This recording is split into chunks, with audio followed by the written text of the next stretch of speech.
buenos días. Nos volvemos a encontrar esta mañana para continuar con la lectura bíblica que hoy se encuentra en este miércoles 1 de mayo en primer libro de Samuel, capítulos 21-22, en primera de Crónicas 5, el Salmo 52 y en Hechos capítulo 15. Vamos a meditar en Hechos 15 del 36 al 40. Escuchemos la lectura de Eli. Hechos capítulo 15, versículos 36 al 40. Después de algunos días, Pablo dijo a Bernabé: volvamos a visitar a los hermanos en todas las ciudades en que hemos anunciado la palabra del Señor para ver cómo están. Y Bernabé quería que llevasen consigo a Juan, el que tenía por sobrenombre Marcos, pero a Pablo no le parecía bien llevar consigo al que se había apartado de ellos desde Panfilia y no había ido con ellos a la obra. Y hubo tal desacuerdo entre ellos que se separaron el uno del otro. Bernabé, tomando a Marcos, navegó a Chipre, y Pablo, escogiendo a Silas, salió encomendado por los hermanos a la gracia del Señor. Muchas gracias, Eli. Bueno, aquí tenemos el inicio del segundo viaje misionero. Pablo toma la decisión de hacer una nueva gira y dice que animó a Bernabé: volvamos a visitar los hermanos en todas las ciudades en que hemos anunciado la palabra del Señor para ver cómo están. Y esta es la razón para esta decisión, el celo de Pablo. Él tenía amados hijos espirituales a los que había que pastorear, que afirmar, que enseñar, que seguir guiando en las doctrinas. Habían resuelto un tema muy importante en el capítulo 15 en relación a el judaísmo y a los ritos que estaban intentando imponerse en la vida de la iglesia. Y él quiere visitar y llevar estas nuevas y afirmar a los hermanos en la fe. Luego, él no había sido llamado a quedarse en Antioquía, él había sido llamado a salir. Lo va a recordar en el capítulo 22 y el verso 21, dice que Dios le dijo: ve, porque yo te enviaré lejos a los gentiles. Así que él tenía un llamado, una convicción, una visión. El pastor no puede abandonar el rebaño a los peligros. Y si vamos a el primer libro de Tesalonicenses, capítulo 2 y el versículo 17, él habla de esta gente y les dice: pero nosotros, hermanos, separados de vosotros por un poco de tiempo, de vista, pero no de corazón, tanto más procuramos con mucho deseo ver vuestro rostro, por lo cual quisimos ir a vosotros, yo, Pablo, ciertamente una y otra vez, pero Satanás nos estorbó.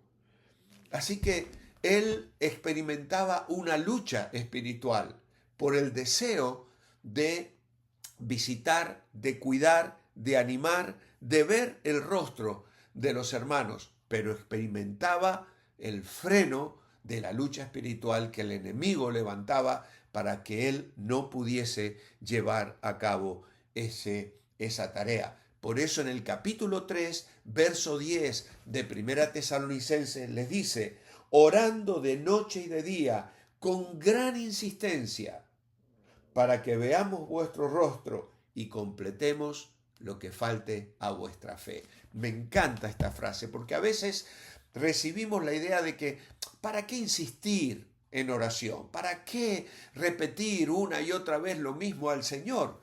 Pues aquí vemos a Pablo derramando su corazón. Había una carga. ¿Y cómo la comunicaba? Pues con gran insistencia oraba ver, visitar y ayudar a los hermanos en la fe. Y entonces llega la decisión de salir. ¿Quiénes deben formar el equipo? Y tristemente surgen diferencias. ¿Por qué? Porque hay una distinta visión. Dice aquí, volviendo al libro de los Hechos de los Apóstoles, que Bernabé quería que llevasen consigo a Juan, el que tenía por sobrenombre Marcos, que sabemos que era su sobrino. Pero a Pablo no le parecía bien llevar consigo al que se había apartado de ellos desde Panfilia y no había ido con ellos a la obra. A la obra. Distinta visión. Pablo miraba a una persona y decía, ¿qué puede hacer por la obra de Dios? Bernabé miraba a una persona y decía, ¿qué puede hacer la obra de Dios en él? Una perspectiva diferente, pero ambos enfoques necesarios son importantes en la obra del Señor y a veces es difícil encontrar el equilibrio. Distinta visión, distintas personas.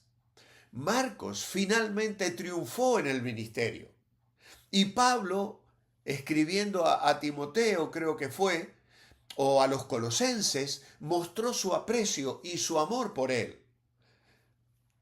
A Marcos, de quien habéis recibido mandamientos, y fuere a vosotros recibirle. A Timoteo le dice, trae a Marcos, me es útil, le necesito a mi lado.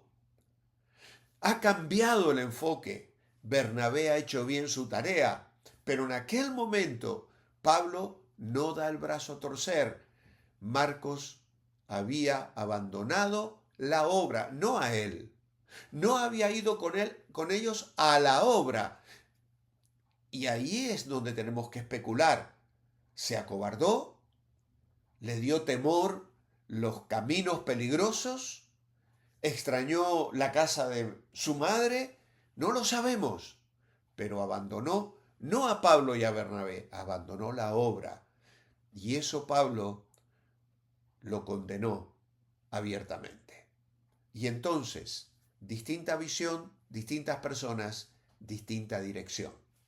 Notemos que no dice que se dividieron, dice que se separaron.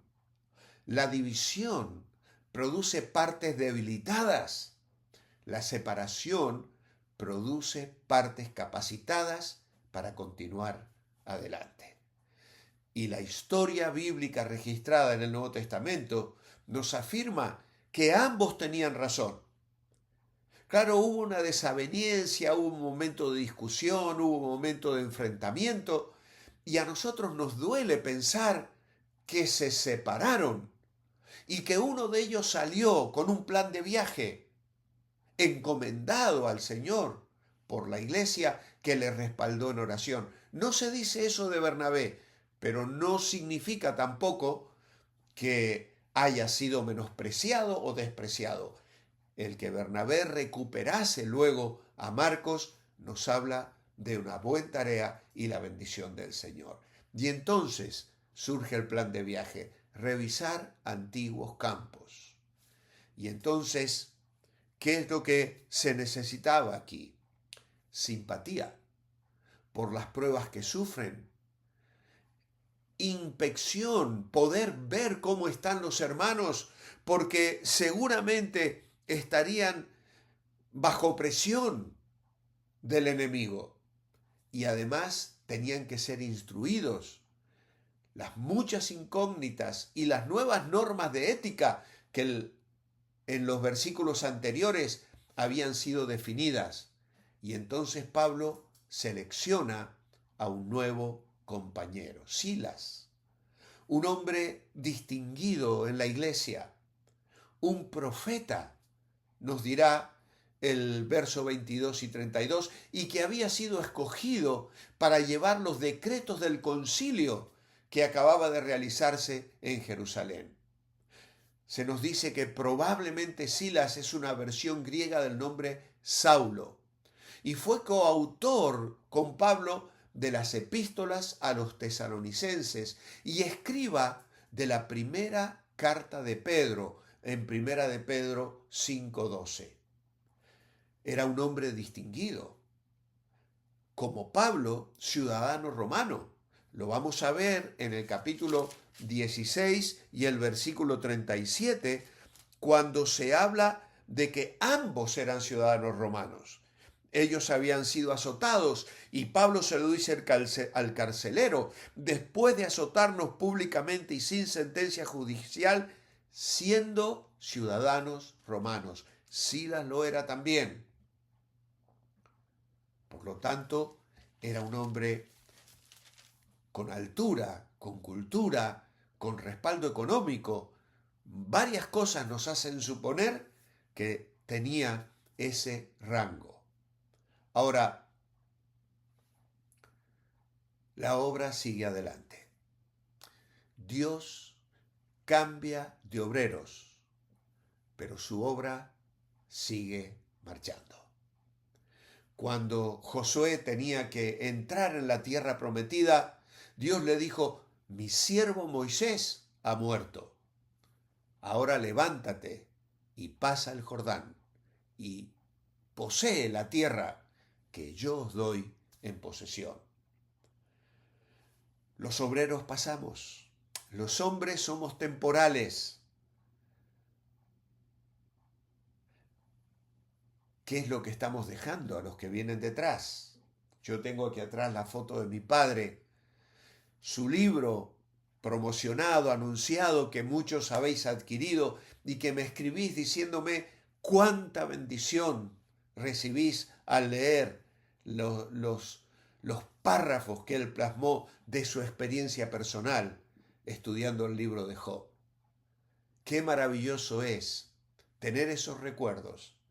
Y qué maravilloso es poder hoy servir al Señor, pero saber que nuestro tiempo es breve, que la vida es un soplo y que como el salmista debemos clamar: enséñanos a contar nuestros días, de modo que traigamos al corazón sabiduría. Y luego agrega: la obra de nuestras manos confirma. Sí, porque es su obra a través de nuestras manos. Porque como hemos escuchado el domingo en Revive, nosotros somos los ojos del Espíritu Santo, la boca del Espíritu Santo, las manos del Espíritu Santo. Somos de alguna manera el cuerpo de Dios sobre la tierra. Bueno, no somos llamados así en el Nuevo Testamento, somos llamados cuerpo de Cristo, a través del Espíritu que funciona, que trabaja y que lleva adelante la obra de Dios. Dios cambia de obreros, pero su obra sigue marchando. Ahora, había 2 equipos misioneros en lugar de uno. Si Dios tuviera que depender de personas perfectas para realizar su obra, nunca lograría nada. Nuestras limitaciones, imperfecciones son buenas razones para que dependamos de su gracia, porque nuestra suficiencia es solo de Él. Y esto lo hemos leído en la carta a los Corintios que estamos estudiando en la Iglesia Revive. Amado Padre, gracias te damos esta mañana por tu palabra, por el ejemplo de Pablo y Bernabé, hombres comprometidos con la obra de Dios y hombres comprometidos con el Dios de la obra. Señor, que nosotros ocupemos nuestro lugar, que hagamos nuestra labor, y aunque a veces la visión sea diferente, que eso no nos lleve a machacarnos los unos a los otros, a despreciarnos, sino a apoyarnos y a orar los unos por los otros, para que la obra de Dios avance, el reino de Dios se extienda y tu nombre sea glorificado. Recibe hoy nuestro clamor.